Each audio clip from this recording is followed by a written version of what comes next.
माता दी जय माँ कामाख्या। कामाख्या वरदे देवी नीलपर्तवासिनी तम देवी जगत माता योनि मुद्रे नमस्तुते। कामाख्ये काम संपन्ने कामेश्वरी हर प्रिये काम नाम देहि मे नित्यम कामेश्वरी नमस्तुते। कामते काम रूपस्ते सुभगे सुर सेविते करोमि दर्शन देव्यम सर्वकामार सिद्धये। ओम महेशानी महामाये चामुंडे मुंडमालिनी आयु आरोग्य ऐश्वर्य देहि मे देवी परमेश्वरी। ओम जयंती मंगला काली भद्रकाली कपालिनी दुर्गा क्षमा शिवा धात्री स्वाहा सदा नमस्तुते। ओम उद्दत भानु सहस्त्र कांतिरुणम क्षौमां शिरोमालिकां रक्तालिप्त पयोधरम जपटिं विद्याम भीतिमरम हस्ताब्जे धदतिं दिनेतविरस दत्तारविंद श्रियं देवीं बद्ध हिमांशुरत्मुकुटां वंदे रविंद स्थितां। देव राधा ट्रस्ट की तरफ से सत्यवाणी की प्रस्तुति। नवरात्रि में क्या चीज खाना चाहिए क्या नहीं खाना चाहिए, इस संबंध में हमारे पास बहुत से प्रश्न आए।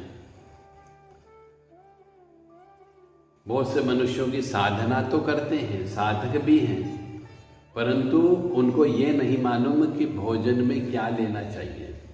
और नवरात्रि में ऐसे भी घर में जो साधना नहीं कर रहे हैं उनको भी क्या क्या चीज खाना चाहिए और क्या नहीं खाना चाहिए।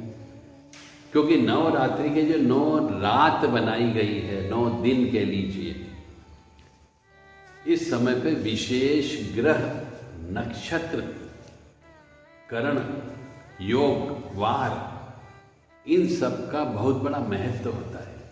इसलिए इसी समय पे नवरात्रि आती है। हर कभी नवरात्रि नहीं आती है। तो कुछ विशेष ब्रह्मांडी कुछ गतिविधियां होती है, उन ब्रह्मांडी गतिविधियों के अनुसार नवरात्रि आती है, दिवाली आती है, होली आती है, उनका विशेष महत्व होता है। इसी प्रकार ये 9 दिन जो चलते हैं, नवरात्रि होती है। इस नवरात्रि में विशेष दिन की वजह से आपको बहुत सारी चीजों का ध्यान रखना चाहिए ताकि मां भगवती की कृपा आपके ऊपर बनी रहे।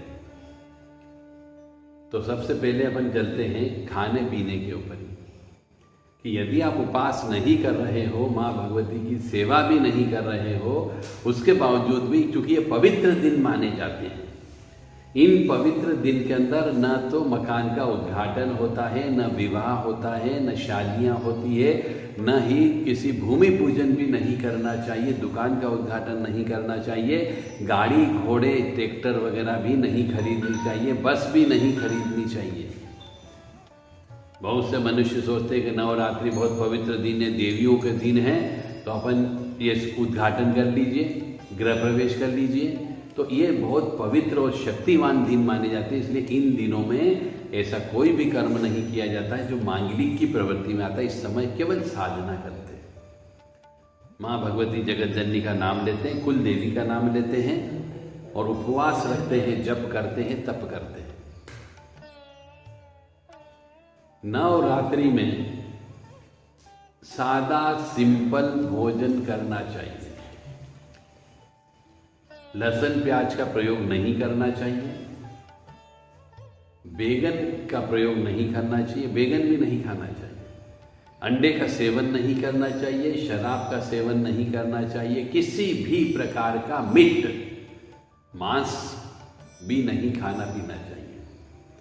क्योंकि एक घर के अंदर एक साधक है, मान लो वो देवी माँ की उपासना कर रहा है और घर के अंदर ही उसी समय पे यदि कोई मनुष्य मांस का पका रहा हो तो इस समय पे घर के अंदर मांस भी नहीं आना चाहिए, मदिरा भी नहीं आना चाहिए। मसूर की दाल भी नहीं खाई जाती, मसूर भी नहीं खाए जाते हैं। मतलब ऐसी चीजें जो हमारे शास्त्र में गरिष्ठता की बताई गई है, जिससे काम उत्तेजना बढ़ती है, वो कोई भी वस्तु को ग्रहण नहीं किया जाता है। इवन शहद को भी ग्रहण नहीं करना चाहिए, अदरक को भी ग्रहण नहीं करना चाहिए, लहसुन प्याज का सेवन नहीं करना चाहिए, क्योंकि ये सब शरीर में गर्मी बढ़ाने का काम करती है। और इस समय चूंकि हम शक्ति साधना करते हैं तो शरीर के अंदर उस शक्ति की भी गर्मी बढ़ती है, तो डबल गर्मी बढ़ने की वजह से मनुष्य में उच्चाटन उत्पन्न हो जाता है। और उच्चाटन होने की वजह से फिर उसका भगवान में, ईश्वर में ध्यान नहीं लगेगा। फिर वो कहेगा साहब हम पूजा करने के लिए बैठते हैं पर मन नहीं लग रहा, ध्यान नहीं लगता है, हमारा मन भटकता है, गंदे गंदे विचार आते हैं। तो गंदे विचार क्यों आए? ये इसी वजह से गंदे विचार आते हैं कि आप गरिष्ठ भोजन ग्रहण करते हो। तो इस समय आपको दूध दही का सेवन ज़्यादा से ज़्यादा करना चाहिए ताकि शरीर की गर्मी शांत रहे। और हो सके तो सरल भोजन करना चाहिए, सिंपल भोजन करना चाहिए, एक समय भोजन करना चाहिए और भोजन में भी बिल्कुल साधारण भोजन जिसमें कोई भी गरिष्ठता न हो, यानी कि लाल मिर्ची का प्रयोग भी नहीं होना चाहिए।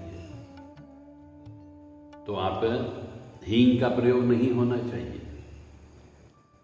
तो नवरात्रि में इस प्रकार का भोजन करना चाहिए। किसी भी प्रकार का उग्र वस्तुओं का भोजन नहीं करना चाहिए, उग्र वस्तुओं का सेवन नहीं करना चाहिए। नवरात्रि के अंदर क्रोध भी नहीं करना चाहिए क्योंकि क्रोध भी उन 10 दोष के अंतर्गत आता है। तो काम, क्रोध, लोभ, मोह, मद, मत्सर, ईर्ष्या, तृष्णा ये विकार होते हैं, ये हमारे राक्षस हैं शरीर के। इन राक्षसों का नाश करना ही नवरात्रि है। इस प्रकार से आप समझने का प्रयास करें तो जिस चीज से ये 10 राक्षस की उत्पत्ति होती है उन चीजों का त्याग कर दिया जाए, यही वास्तव में नवरात्रि का उद्देश्य है। जय माता दी, जय मां कामाख्या। मां भगवती जगत जननी आपको सुखी रखे, स्वस्थ रखे, प्रसन्न रखे, यश दे, कीर्ति दे, मान सम्मान दे। और एक और विशेष बात आपको बता दें कि नवरात्रि के समय पे, क्योंकि नवरात्रि यानी देवियों का दिन होता है, स्त्री का दिन होता है, जिसको स्त्री का शाप लगा हुआ पिछले जन्म के कर्म के अनुसार, उसे तो अवश्य नवरात्रि मनाना ही मनाना चाहिए विधि विधान से।